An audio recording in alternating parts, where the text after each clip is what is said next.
Ma fille. Ma fille prend son téléphone et compose le numéro de son enfant. Eh oh! Mon téléphone sonne, cria la fille. Ton téléphone?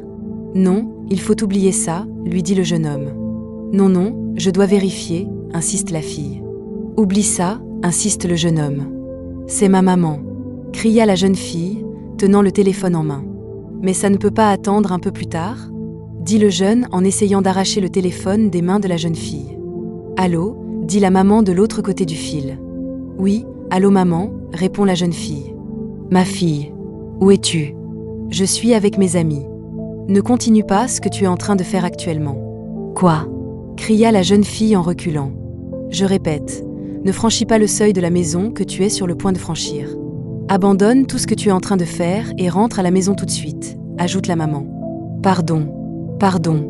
Écoute ce que je te dis et rentre à la maison maintenant, insiste la maman.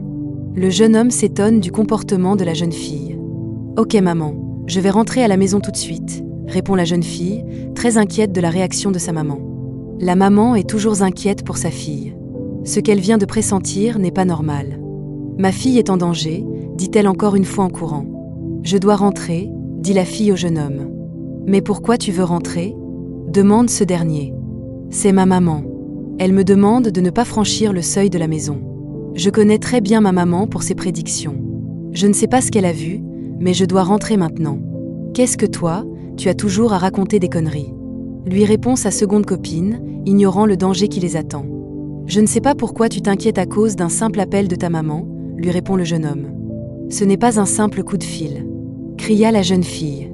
Ma maman a l'habitude de voir et pressentir des choses que personne d'autre ne peut voir. Tu parles comme si c'était notre première sortie. On a l'habitude de sortir ensemble et il n'y a jamais de problème. Mais pourquoi aujourd'hui tu t'inquiètes autant? Lui demande le jeune homme. Non. Ma maman a été claire, et la dernière fois que je n'ai pas écouté ses conseils, un malheur s'est produit. Je n'aimerais pas encore me mettre en danger.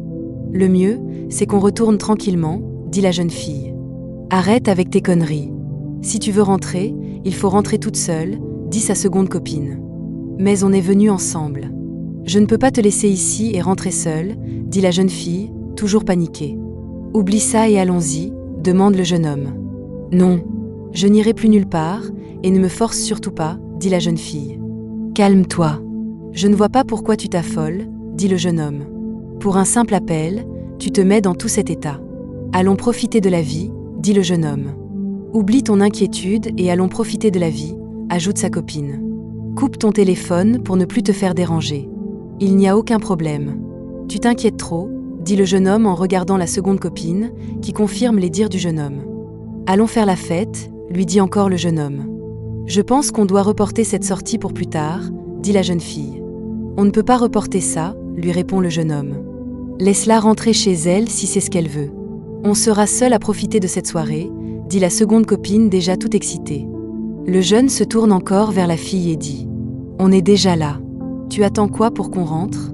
Il y a tellement de surprises à cet événement que je n'aimerais pas que tu les rates. » La seconde copine jubile déjà à l'écoute des surprises. « Oh la copine, des surprises nous attendent. Allons profiter de la fête. » cria-t-elle. « Tu t'inquiètes pour rien. Allons faire la fête, lui dit le jeune homme. Tu pourras rejoindre ta maman après, tranquillement. Pardonnez-moi, mais je dois rentrer voir ma maman. Peut-être que je vais vous rejoindre plus tard, dit la jeune fille. Oublie de t'inquiéter pour ta maman. Elle a déjà fait son temps. Ne la laisse pas contrôler ta vie, dit le jeune homme. C'est parce que tu ne connais pas ma maman, lui répond la jeune fille.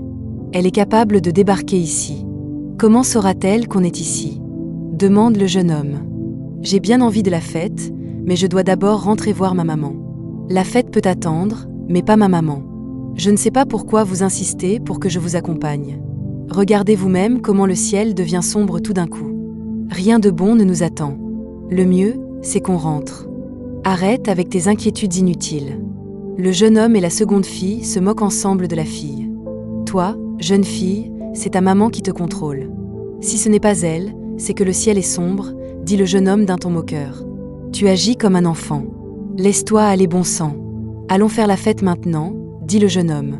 Il met la main dans sa poche, sort des billets qu'il remet à la seconde copine qui jubile, très heureuse. Il sort encore un autre lot de billets qu'il tend à la jeune fille, faisant tout pour la séduire. Il lui fait sentir l'odeur des billets. Ou bien tu ne veux pas d'argent? Oui, j'en veux, répond la jeune fille. Alors pourquoi tu t'inquiètes pour ta maman? Allons-y, fais la vie tout simplement. La jeune fille accepte de partir, mais ralentit tout d'un coup et refuse de continuer. Je ne peux pas accepter ton argent. Sa copine lui arrache les billets. Je dois vite rentrer à la maison. Je peux vous rejoindre après, mais maintenant, là, je ne peux pas vous suivre, dit la jeune fille. Mais tu n'as rien à craindre en nous suivant, dit le jeune homme. Non, je ne peux pas vous suivre. Ma maman a été très précise. Elle m'a demandé de rentrer à la maison et c'est ce que je ferai.